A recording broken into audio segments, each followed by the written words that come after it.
सभी बच्चों को मेरा बहुत बहुत प्यार। बेटा, कल मैंने आपको व्याकरण और उसके भेदों के बारे में बताया था। आज मैं आपको एक छोटी सी रिवीज़न करवाऊंगी, उसके बाद आगे की बात करते हैं।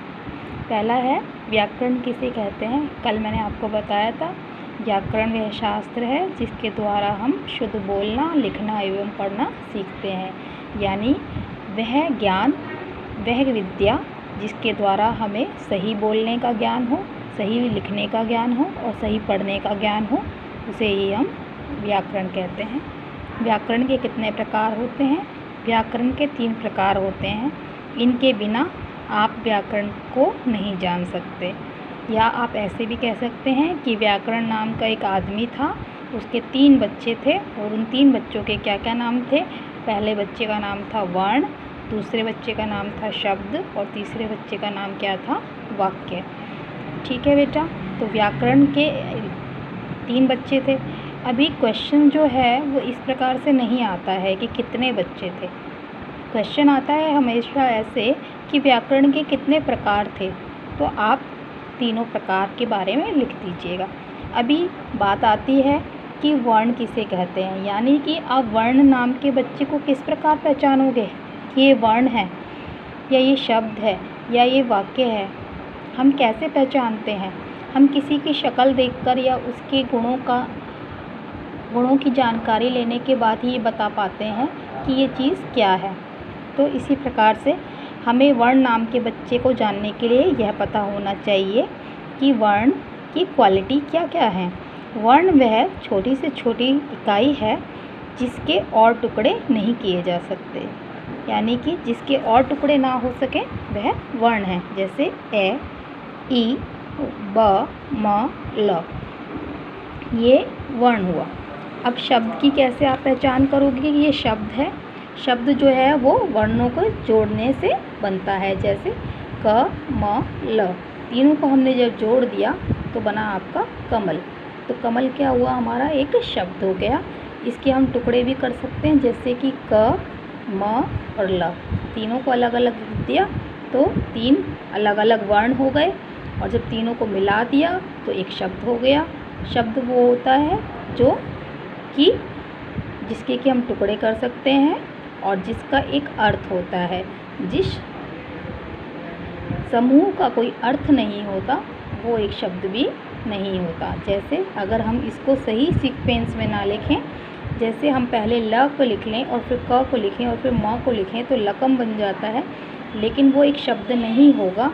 ये एक वर्णों का समूह तो है लेकिन सार्थक नहीं है, क्योंकि इसका कोई अर्थ नहीं है, इसलिए ये एक शब्द भी नहीं है।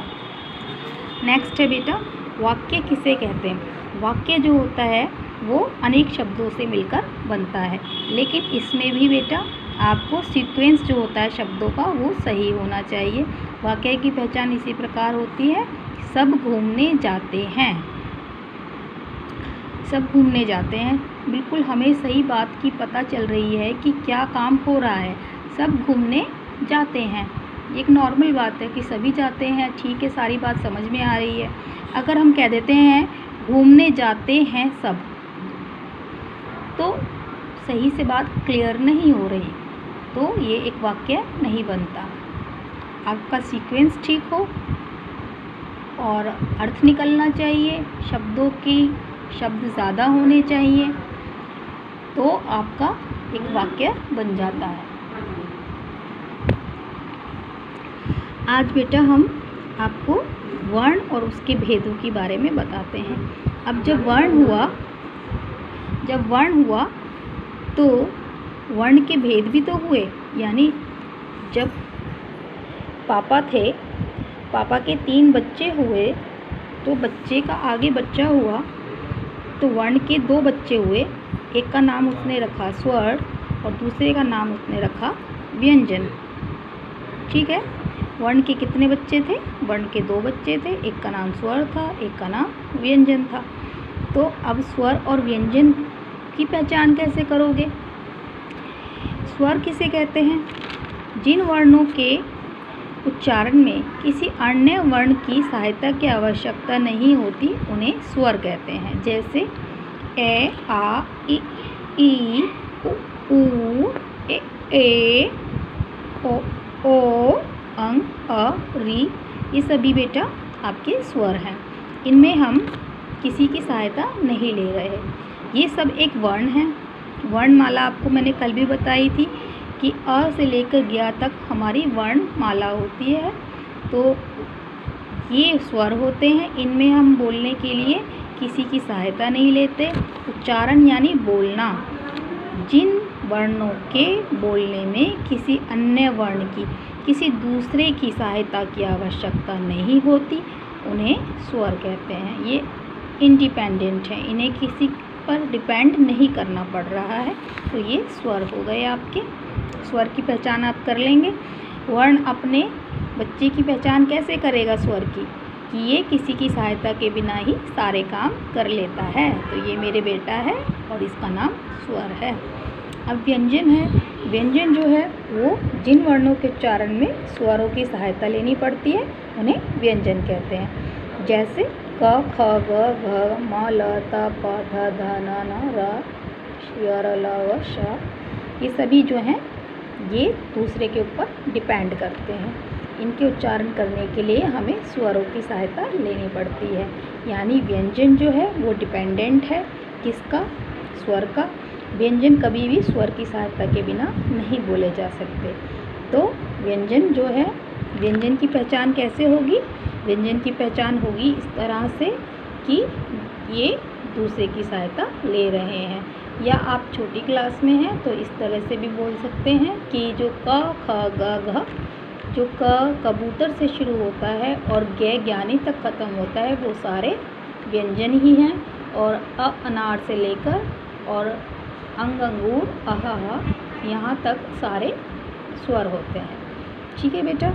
तो यहाँ पर आपसे ये इस तरह से फैमिली की पूरी डिटेल तो पूछते नहीं हैं कि जी वर्ण के कितने बेटे थे, वो तो ऐसे ही पूछते हैं कि वर्ण के कितने भेद थे या वर्ण के कितने भेद होते हैं।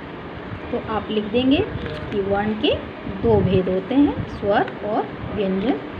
हिंदी वर्णमाला में 44 टोटल आपके वर्ण होते हैं। इनमें 11 स्वर होते हैं और 33 व्यंजन होते हैं। नॉर्मली तो 11 स्वर ही कहे जाते हैं बेटा, इसलिए आप इसको 11 ही याद कीजिए अभी, और 33 व्यंजन होते हैं।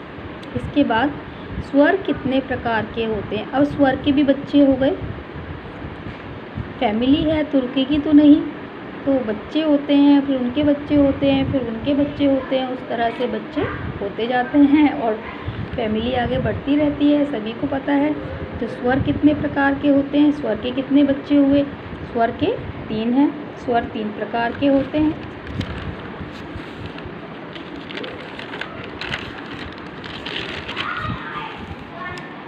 उसने अपने बच्चों का नाम रखा क्या क्या? पहले बच्चे का नाम रखा ह्रस्व और उसके बाद उसके पापा का नाम लग गया स्वर। ह्रस्व स्वर, दीर्घ स्वर, थर्ड इज प्लूत स्वर। ये 3 बच्चे हुए। अब इन तीनों की पहचान कैसे कैसे करेंगे? इन तीनों की पहचान बहुत आसान है। ह्रस्व स्वर, ह्रस्व स्वर की क्या विशेषता थी? वे स्वर जिनके उच्चारण में कम से कम समय लगता है उन्हें ह्रस्व स्वर कहते हैं। जैसे अ, इ, उ, री। ये देखिए बेटा, इनके उच्चारण में सबसे कम समय लगता है। स्वर, वे स्वर जिनके उच्चारण में कम से कम समय लगता है उन्हें ह्रस्व स्वर कहते हैं। इधर दीर्घ स्वर है। दीर्घ स्वर किसे कहते हैं? जो ह्रस्व से दुगना समय लेते हैं उन्हें दीर्घ स्वर कहते हैं। जैसे ए है यहाँ पर ए, और यहाँ पर बड़ा आ हो गया। यहाँ छोटी ई है तो यहाँ बड़ी ई हो गई। यहाँ छोटा ऊ है तो यहाँ बड़ा ऊ हो गया। इसी तरह से बेटा जो दुगना समय लेते हैं वो दीर्घ स्वर हो जाते हैं, जो कम से कम समय लेते हैं वो ह्रस्व स्वर हो जाते हैं। और प्लूत स्वर किसे कहते हैं? जो 3 गुना समय लेते हैं। जिन स्वरों के उच्चारण में 3 गुना समय लगता है उन्हें प्लूत स्वर कहते हैं। किसी को पुकारने के लिए या बुलाने के लिए हम इस प्रकार के स्वरों का इस्तेमाल करते हैं। जैसे कि हे राम, हे मनीषा, हे शहनाज, हे आसिफा, हे लक्ष्मी, हे संजना, हे प्रिया, हे नाज़नीन, हे हर्ष, ओम। हाँ, ये सारे स्वर जो हैं इनको हम किसी को बुलाने के लिए इस तरह के स्वरों का इस्तेमाल करते हैं, इन्हें हम क्लोज स्वर कहते हैं। बेटा बहुत ही इजी था, एक बार फिर से रिवाइज़ करा देंगे आपको कल, एक बार इन्हें आप लिख लीजिएगा और अच्छी राइटिंग में लिखेंगे सभी बच्चे। जैसे कि सभी को पता है कि मैम को अच्छी राइटिंग पसंद आती है, तो प्यारी राइटिंग में लिखिएगा बेटा।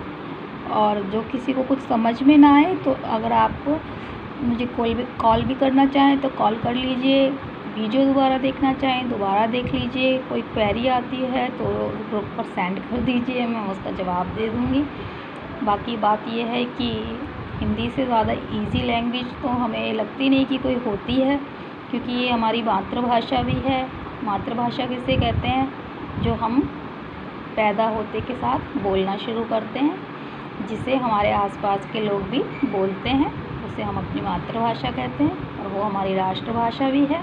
हिंदी सबसे इजी भाषा है, तो कोई दिक्कत तो आनी ही नहीं चाहिए, फिर भी आती है तो हम हैं आपके लिए।